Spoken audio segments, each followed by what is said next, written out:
CET 12th level की जो exam है मात्र 20 दिन शेष बचे हैं। प्यारे विद्यार्थियों, जी जान से एक बार जुड़ जाइए, क्योंकि 20 दिन में आप टारगेट बना लीजिए कि मेरे को जितना भी पढ़ा है वो पूरा का पूरा रिवाइज करना है, प्रैक्टिस करनी है, किस तरीके से अपनी रणनीति रहेगी और आपको किस तरीके से वो उस 20 दिन के अंदर तैयारी करनी है, वो सारी की सारी चीज़ें आज अपन इस वीडियो में डिस्कस करेंगे। साथ में अगर आपके कोई भी क्वेश्चंस हैं तो आप हमें कमेंट सेक्शन में कमेंट करके पूछ सकते हैं। तो प्यारे विद्यार्थियों, जिनका ग्रेजुएशन लेवल का पेपर अच्छा नहीं हुआ, सबसे पहले तो उन लोगों को निराश होने की ज़रूरी नहीं है, क्योंकि 20 दिन बचे हैं सीईटी 12th लेवल के एग्ज़ाम के लिए। अगर आप उसकी टेंशन लेके बैठे रहोगे तो ना आपका 12th लेवल वाला पेपर भी अच्छा नहीं होगा, ग्रेजुएशन लेवल वाला तो वैसे ही बिगड़ गया।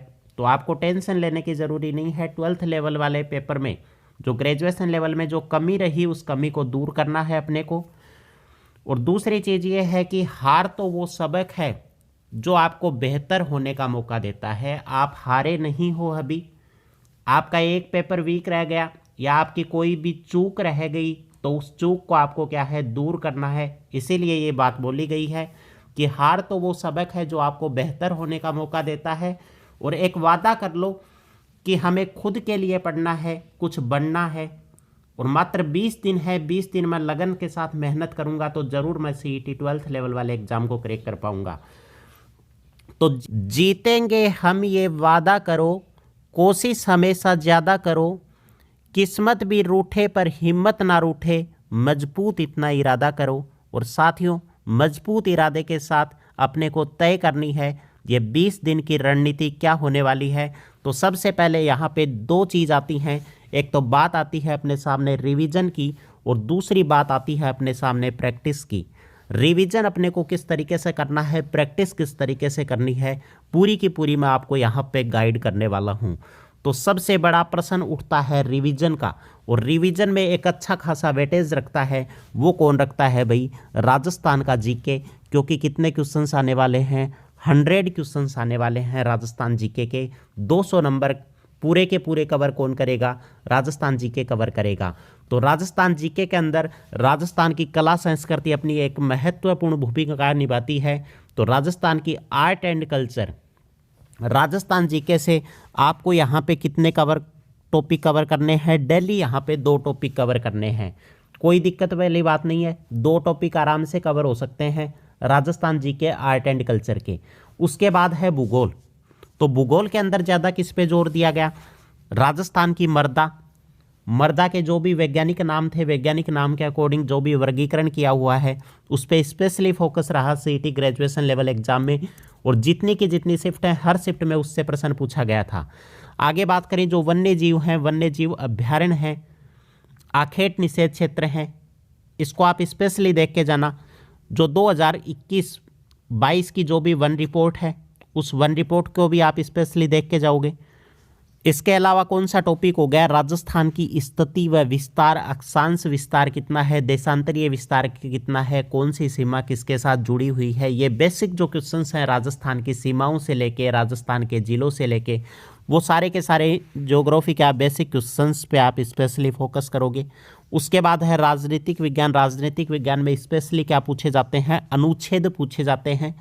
तो कौन सा अनुच्छेद किसके लिए है, उस पर आपको स्पेशली फोकस करना है। राजस्थान का जो करंट अफेयर, राजस्थान की फ्लैगशिप योजनाएं, राजस्थान की और भी अन्य जो भी योजनाएं हैं, परियोजनाएं हैं, वो सारी की सारी योजनाएं आपको देख के जानी है। राजस्थान में अभी खेल हुए हैं तो उन खेलों के बारे में भी, जो ग्रामीण ओलंपिक और शहरी ओलंपिक जो भी खेल हुए हैं, उन खेलों के बारे में आपको स्पेशली देख के जाना है। आगे बात करें राजस्थान की अर्थव्यवस्था में, तो अर्थव्यवस्था में राजस्थान की सिंचाई हो गई, कृषि व्यवसाय हो गया, कृषि व्यवसाय के अलावा नहर परियोजना हो गई, अभी सौर परियोजनाएं हैं, सौर प्रोजेक्ट कहाँ कहाँ पे संचालित हैं, वो सारे के सारे सौर वाले प्रोजेक्ट हैं। राजस्थान की योजनाएं, राजस्थान की जैसे फ्लैगशिप योजनाएं हो गई, और भी अन्य योजनाएं हैं, ठीक है, वो सारी की सारी योजनाएं भी आपको स्पेशली देख के जानी है। और ये पूरा का पूरा आपको सिलेबस कितने दिन में कवर करना है? ये मात्र आपको 10 दिन के अंदर कवर कर लेना है ये सारे के सारी चीज़ें। तो 10 दिन में 20 टॉपिक तो इसके हो जाएंगे। भूगोल, मृदा, वन्य जीव वन रिपोर्ट, इसको आप आसानी से देख सकते हो। और इसमें जो भी इम्पोर्टेंट पॉइंट निकल के आता है उसको स्पेशली आप एक कागज़ पे नोट करें, क्योंकि revision last time last day वाले दिन आपके रिवीजन के वो कागज़ काम आएगा। ठीक है, पूरा आप नहीं पढ़ पाओगे, आपको कंफ्यूज नहीं होना, जो भी इंपॉर्टेंट पॉइंट लगे उसको आप एक पेपर पे नोट करते जाओ। आगे बात करें अपन, अब बात करेंगे 50 मार्क्स की। 100 नंबर की बात हो चुकी है। टारगेट कर लो कि 100 मार्क्स तो मेरे को यहाँ से लेके आने हैं, पूरा का पूरा पेपर सही करना है, 100 क्वेश्चंस मेरे को यहाँ से सही करने हैं। ठीक है, टारगेट बना लो इस चीज़ का। बाकी बचे 50 मार्क्स। तो सबसे पहले विज्ञान की बात कर लेते हैं। साइंस के अंदर फिजिक्स के भी प्रश्न पूछेंगे, केमिस्ट्री के पूछेंगे, बायोलॉजी के प्रश्न पूछेंगे। और ग्रेजुएशन लेवल में साइंस के क्वेश्चंस क्या थे, कम थे, तो इस बार प्रश्न की संख्या क्या है, बढ़ सकती है। कंप्यूटर की बात करें तो कंप्यूटर से कितने प्रश्न पूछे जाएंगे भाई, 5 प्रश्न। अब 5 प्रश्न को हल्के में नहीं लेना है, 5 प्रश्न कितने मार्क्स के हैं, 10 मार्क्स के हैं। तो आपको क्या है, कंप्यूटर का मैंने क्या है स्पेशली एक क्या है, मॉडल टेस्ट स्टार्ट कर रखे हैं। मॉडल टेस्ट पेपर कंप्यूटर के मैंने निकाल रखे हैं। अपने यूट्यूब चैनल है फोगाट क्लासेज, उस पर बिल्कुल फ्री हैं, वहाँ से जाके आप उसकी प्रैक्टिस कीजिए। बाकी कंप्यूटर के मैंने एक इम्पोर्टेंट जो आरपीएससी आरएमएसएसबी द्वारा पूछे गए प्रश्नों की एक सीरीज चलाई थी।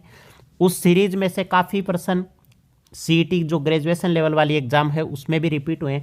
तो आप एक बार अगर पूरा भी रिवाइज नहीं कर सकते तो वो सीरीज जाके ज़रूर देख लें। हिंदी और अंग्रेजी जो भी बेसिक टॉपिक हैं वो आप पढ़ लें।